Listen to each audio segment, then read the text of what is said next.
Good morning, everyone. My name is Janelle Breeze-Pigione. I'm also known as the Hope Generator.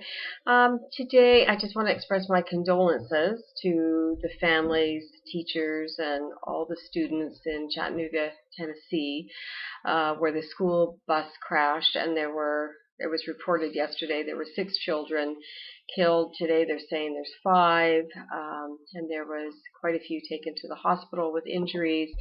And it is just an enormous tragedy for a community to go through. And I sincerely hope that they all get the help that they need to heal from this tragic loss. One of the things that I wanted to talk about, because it is something I've struggled with, is why school buses do not have seat belts.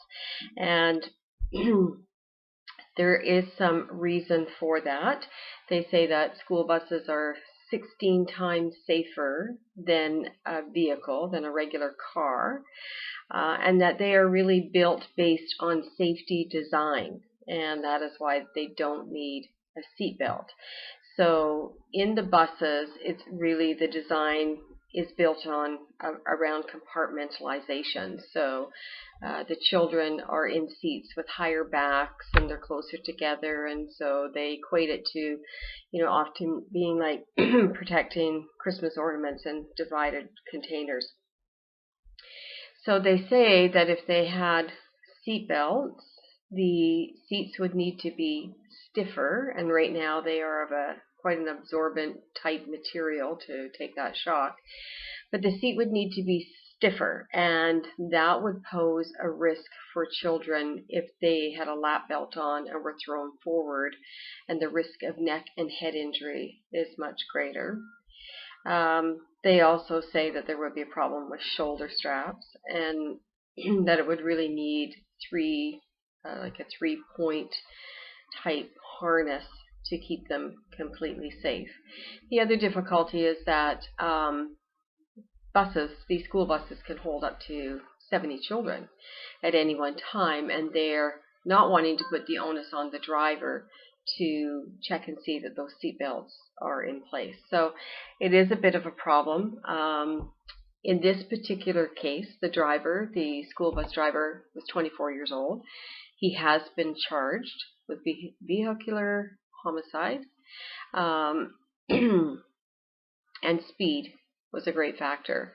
So the challenge is that with these school buses, where they're depending on the safety design, they're also very dependent on the driver's skills and driver training, which I'm sure this young man had, but didn't, follow the plan and looking after children, and really taking into consideration that he was carrying some pretty precious cargo and broke the law.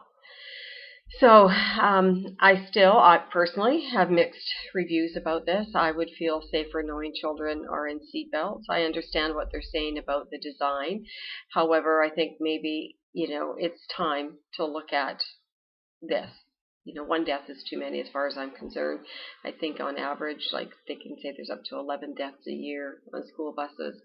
And it is interesting that in the U.S. they've already changed legislation so that coach type buses, like in Canada, or like our Greyhound buses, now must have seat belts, and Transport Canada is drafting legislation around this too. So if we feel that motor coaches should have seat belts, then I would question why we're not going to redesign our school buses to ensure that our children are kept safe. So bit of a controversy around that, but that doesn't negate the fact that these families and teachers and students are in horrific pain from heartbreak that is just enormous. And for now, what we need to do is be there for them, to listen to them, to offer our support and non-judgment. But I know that this question of why were these children not in seatbelts is going to come up, and I just wanted to explain that there is a reason why they're not wearing seatbelts. Now, whether we agree with that or not is another matter altogether. So think about that today. Send prayers and good thoughts to the people who are involved,